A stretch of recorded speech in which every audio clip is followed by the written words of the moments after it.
सो मैं एक बुक पढ़ रही हूँ बाय नेविल गोडार्ड जिसका नाम है seed time and the harvest. और उस बुक का एक टॉपिक जो है वो बहुत ही अच्छा है। और इस टॉपिक में सब कुछ बताया गया है कि किस तरीके से हम किसी चीज़ को मैनिफेस्ट करते हैं। और टॉपिक का नाम है द फोर माइटी वंस। तो मैं बताऊंगी इस टॉपिक में बेसिकली नेविल गोडार्ड ने क्या लिखा था, बट उससे पहले मैं ये बता देती हूँ कि बुक्स पढ़ना क्यों इम्पॉर्टेंट है अगर आप मैनिफेस्ट कर रहे हो किसी चीज़ को। सी मैनिफेस्ट करना जो है ना वो ईजी है, ठीक है, बट कैसे करना है और लॉ ऑफ अजम्पशन क्या है इसको समझना भी इम्पॉर्टेंट है। क्योंकि आप अपनी लाइफ में एक चीज़ मैनिफेस्ट कर लोगे बट उसको होल्ड करके कैसे करके रखोगे अगर आपके पास उस लॉ का नॉलेज ही नहीं है। तो क्या लाइफ में आपको सिर्फ एक ही चीज़ मैनिफेस्ट करनी है और चीज़ें मैनिफेस्ट नहीं करनी है? तब क्या आप फिर से दूसरे लोगों के पीछे जाओगे, आप फिर से वीडियोस देखोगे और इतनी सारी तामझाम करोगे? नहीं। आप मान लो कि आपको मैथ्स का एक एक्सरसाइज बनाना है। आप डायरेक्टली अगर एक्सरसाइज में जंप कर जाओगे तो आप पहला क्वेश्चन बना लोगे टीचर की हेल्प से, ठीक है, आपने वो बना लिया। फिर दूसरा क्वेश्चन जब बनाओगे फिर आप टीचर के पास जाओगे, फिर वो बता देंगे।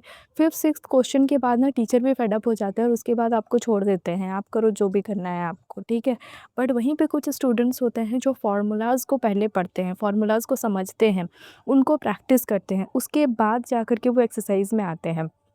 तो वो इंडिपेंडेंट होकर के आते हैं। अगर टीचर की हेल्प चाहिए होती है किसी क्वेश्चन में तो टीचर खुशी-खुशी हेल्प भी करते हैं, क्योंकि उनको पता है कि भाई ये बच्चा ऑलरेडी पढ़ा हुआ है, इनके इसके बेसिक्स क्लियर है। ओके, सो इसी तरीके से आई थिंक लॉ को भी समझना इम्पॉर्टेंट है।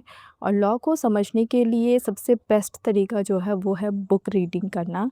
क्योंकि जितने भी वीडियोस बनते हैं, जो भी क्रिएटर्स हैं, जो भी कुछ बता रहे हैं आपको मैनिफेस्टेशन के बारे में, उनका सोर्स ऑफ नॉलेज जो है वो बुक्स ही है। इट्स जस्ट दैट कि सबके एक्सप्लेनेशन का तरीका अलग होता है और हम जिनसे कनेक्ट कर पाते हैं उनको हम सुनते हैं, उनसे हम नॉलेज गेन करते हैं।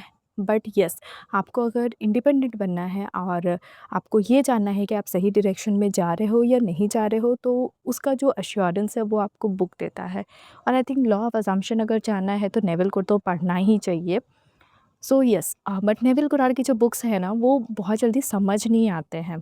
जो स्पेशली बिगनर्स होते हैं उनको नहीं समझ आता। एक टाइम पे मुझे भी नहीं आता था, but after giving some time to acknowledge the knowledge of law of assumption, अलग अलग जगह से मैंने भी कंज्यूम किया, नॉलेज प्रैक्टिस किया। उसके बाद जब मैं वापस अभी पढ़ रही हूँ नेविल गोडार्ड के बुक्स तो मुझे ज़्यादा अच्छे से समझ आ रहा है। इसलिए मैं इस टॉपिक को डिस्क्राइब कर रही हूँ। हालांकि मैंने ये पूरा बुक पढ़ लिया है और बहुत अच्छे अच्छे पॉइंट्स हैं। मैं नोट्स भी बनाती हूँ, सो मैं कभी नोट्स भी दिखाऊंगी अपने। बट येस, इस टॉपिक को मुझे लगा कि एक्सप्लेनेशन से ज़्यादा अच्छे से मुझे भी समझ आएगा और जो भी बुक्स पढ़ना चाहते हैं नेविल गोडार्ड का और वो नहीं पढ़ पाते हैं उनके लिए भी हेल्प हो जाएगी। At the same time book क्यों पढ़ना चाहिए अगर आप अपने लाइफ को मैनिफेस्टेशन या लॉ ऑफ अजम्पशन वाली लाइफस्टाइल बनाना चाहते हो, तो ये भी इम्पॉर्टेंट है। सो डिस्कशंस आई थिंक बहुत ज़्यादा हो गया, so let's just discuss the topic. So the topic name is the four mighty ones. So यहाँ पे विलियम ब्लेक लिखते हैं, four mighty ones are in every man. That means हर एक पर्सन के अंदर में ये चार माइटी वंस तो होते ही होते हैं।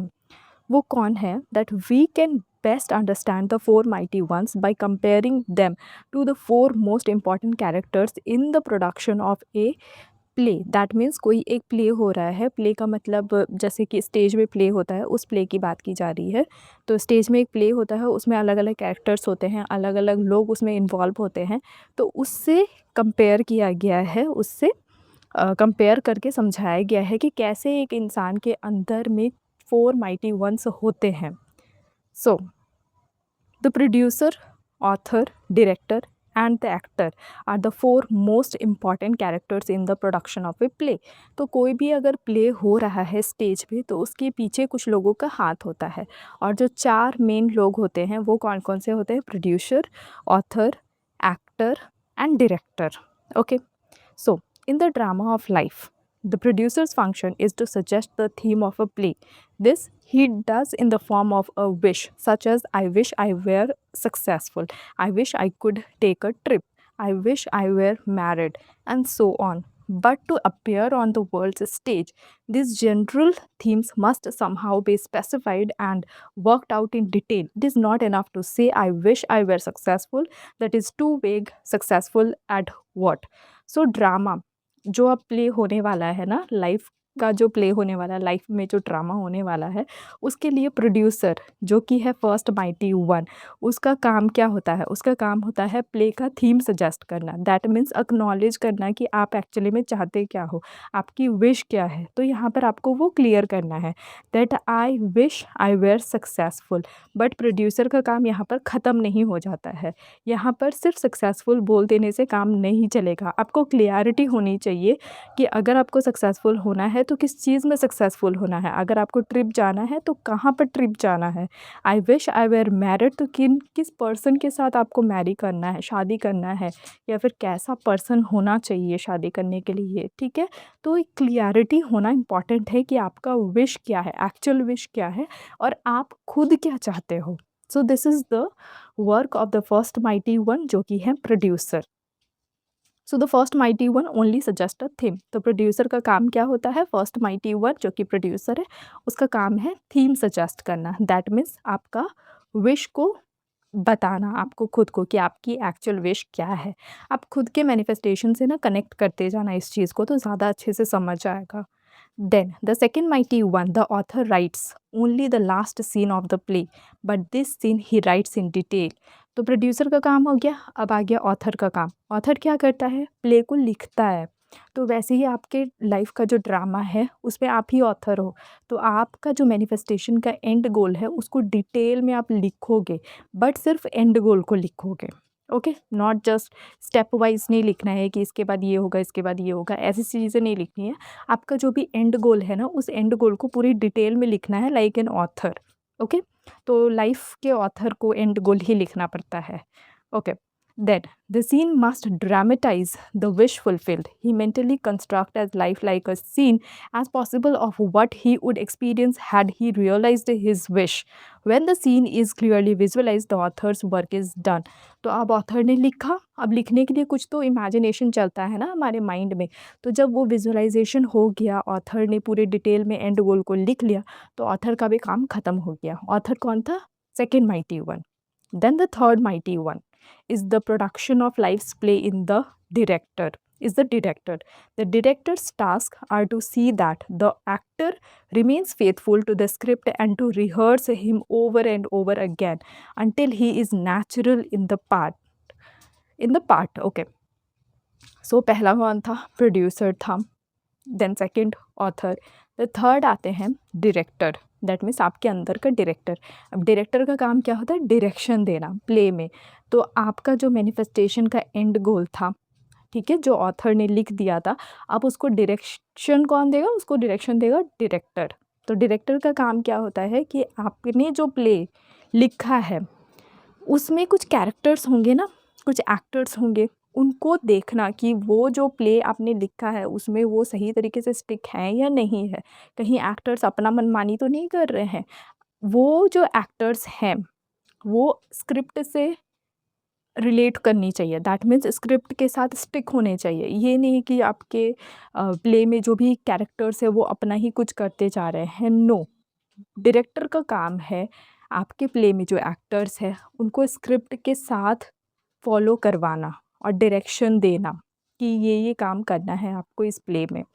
ओके, सो डायरेक्टर का काम ये हो गया। Then the fourth mighty one perform within himself in imagination the predetermined action which implies the fulfillment of the wish. This function does not visualize or observe the action. This function actually enacts the drama and does it over and over again until it takes on the tones of reality. This is so important guys. Okay, यहाँ पर छोटी छोटी बातें अगर आप पकड़ लेते हो ना, तो आपका मैनिफेस्टेशन जो है वो रॉकेट की स्पीड से आगे बढ़ेगा।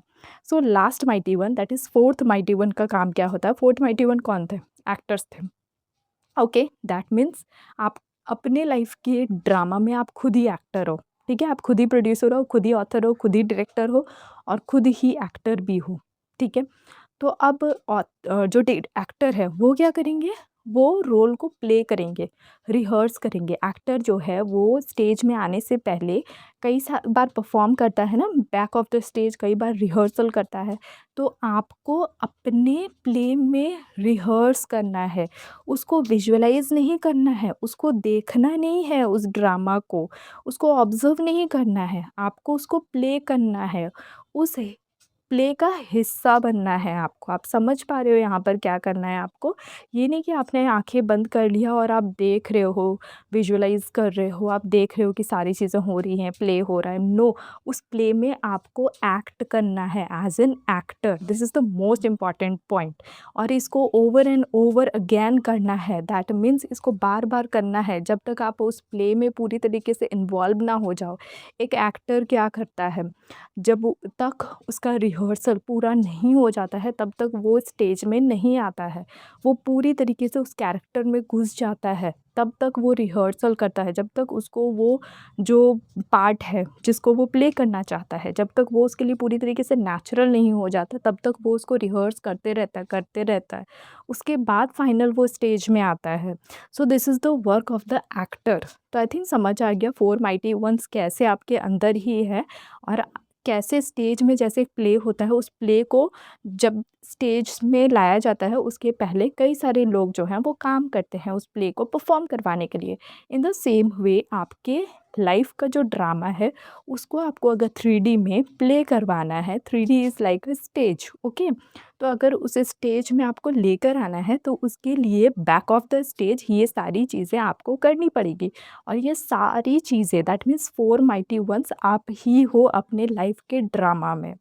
देन नेक्स्ट पढ़ते हैं क्या लिखा हुआ है कि without the dramatised vision of fulfilled desire, the theme remains a mere theme and slips forever in the vast chamber of unborn themes. That means जब तक आप इस ड्रामा को ड्रामेटाइज नहीं कर लेते, दैट मीन्स रिहर्स नहीं कर लेते, इसको बार बार इतनी बार रिपीट नहीं कर लेते जब तक कि ये आपके लिए नॉर्मल ना लगे, तब तक आपकी डिज़ायर फुलफ़िल नहीं होती है। और जो आपने थीम चूज़ किया था एज़ अ प्रोड्यूसर, वो सिर्फ़ और सिर्फ़ थीम बन के रह जाती है और हमेशा के लिए सो जाती है। जैसे कि आपके और भी डिज़ायर्स होंगे जो फुलफ़िल नहीं हुए हैं, तो उन डिज़ायर्स के साथ में ये भी सो जाते हैं। So let's forward. और भी कुछ था जो मैंने इम्पोर्टेंट पॉइंट्स लिखे थे, मतलब उस बुक से निकाला था। सो let's just read them. All the men and women in this world are merely players and are as helpless to change his play as are the players on the screen of the theater to change the picture. The desired change must be conceived, dramatized, rehearsed, and performed in the theater of his mind. सो यहाँ पर आपके play में जितने भी man and women होंगे वो सिर्फ़ और सिर्फ प्लेयर्स हैं। दैट मीन्स अगर एक प्ले हो रहा है उसमें एक्टर को जो रोल दिया गया है वो एक्टर वही प्ले करता है। वो एक्टर डायरेक्टर या प्रोडक्शन प्रोड्यूसर को सवाल नहीं पूछता है कि इस कैरेक्टर में कुछ कमी है या इस कैरेक्टर को ऐसा होना चाहिए, वो ये सब कुछ नहीं करता है। एक्टर सिर्फ स्क्रिप्ट से चिपके रहता है, स्टिक्स रहता है और उसके अकॉर्डिंग परफॉर्म करता है। सो इन द सेम वे आपने जो थीम चुना है, आपने जो स्क्रिप्ट लिखा है और आपके स्क्रिप्ट में जो भी कैरेक्टर्स हैं, चाहे वो मेन हो और वुमेन हो, वो चुपचाप उस स्क्रिप्ट को फॉलो करेंगे अगर आप एक्टर बन करके सही तरीके से रिहर्स करते हो तो। So this is it. Then वो लिखते हैं जो भी मैन एंड वुमेन होंगे they will play their parts faithfully, believing all the while that it was they themself who initiated the parts they play. So आपके कैरेक्टर में, मतलब character नहीं, आपके प्ले में जो भी कैरेक्टर्स होंगे वो इस तरीके से आपके स्क्रिप्ट को परफॉर्म करेंगे जैसे उनका खुद का ये अजम्पशन है, वो खुद ये चाहते हैं करना। ओके। इसके पीछे भी रीज़न है कि क्यों ऐसा होता है, इसमें कॉन्शियसनेस का गेम आता है, इसको मैं कभी और डिस्क्राइब करूँगी। बट ठीक है, एक और पॉइंट है। Then when the fourth function the imagination has completed its task of rehearsing the revised version of the play until it is natural, then the curtain will rise upon this so seemingly solid world, and the mighty four will cast a shadow of the real play upon the screen of space. सो जब चारों function अच्छी तरीके से perform कर लिया जाता है, imagination, क्या 4 फंक्शन थे? वो 4 फंक्शन थे ड्रामेटाइज़, रिहर्स, कंसीव्ड, परफॉर्म्ड। मैं थोड़ा-सा रॉन्ग डायरेक्शन में बोल गई, ओके। पहला था conceive, dramatised, rehearsed and perform. सबसे पहले कंसीव करना कि क्या आप चाहते हो, ड्रामेटाइज करना, उसको स्क्रिप्ट में बदलना, डायरेक्शन देना, उसको बाद रिहर्स करना एज एन एक्टर, उसको परफॉर्म करना, बार बार रिहर्स करना, एंड देन होगा परफॉर्मेंस जो 3D में रिफ्लेक्ट करेगा। सो यहाँ पे वही बोल रहा है कि चारों फंक्शन करने के बाद में जब इमेजिनेशन कंप्लीट हो जाता है और जो भी आप रिहर्स कर रहे हो वो नेचुरल लगने लगता है, तब कर्टन राइज़ होता है और जो वर्ल्ड दिखता है, पूरे वर्ल्ड को वो इतना सॉलिड लगता है कि वही रियल है। और फिर जब कर्टन उठता है तो 4 माइटी वन्स अपना शैडो जो है वो कास्ट करते हैं। जैसे कि एक प्ले चल रहा है, एक स्टेज है, वहाँ पर पर्दा उठता है, कर्टन उठता है और उसके बाद जो भी काम किया था प्रोड्यूसर, डायरेक्टर, ऑथर, एक्टर, सब प्ले होता है और प्ले के बाद में सबको कंग्रेचुलेट किया जाता है। सबका मेहनत का हिस्सा होता है उस प्ले में। इन द सेम वे जब आपकी 3D में चीज़ें रिफ्लेक्ट कर जाती हैं, तो आपके अंदर जो प्रोड्यूसर, डायरेक्टर, ऑथर, एक्टर है, वो सब सक्सेसफुल हो जाते हैं। सो दिस इज़ इट। मैंने कोशिश की है इसको समझाने की, आई होप समझ आया है। एंड अगर नहीं आया और कहीं पर भी डाउट है तो आप मुझे पूछ सकते हैं कमेंट सेक्शन में। एंड और भी मैं बुक्स पढ़ रही हूँ, तो जैसे जैसे मुझे समझ आएगा, जो पॉइंट टेकअवेज़ मैं लूँगी, नोट्स बनाऊँगी, मुझे अच्छा लगेगा तो मैं ज़रूर शेयर करूँगी। So I will see you in my next video. Bye bye.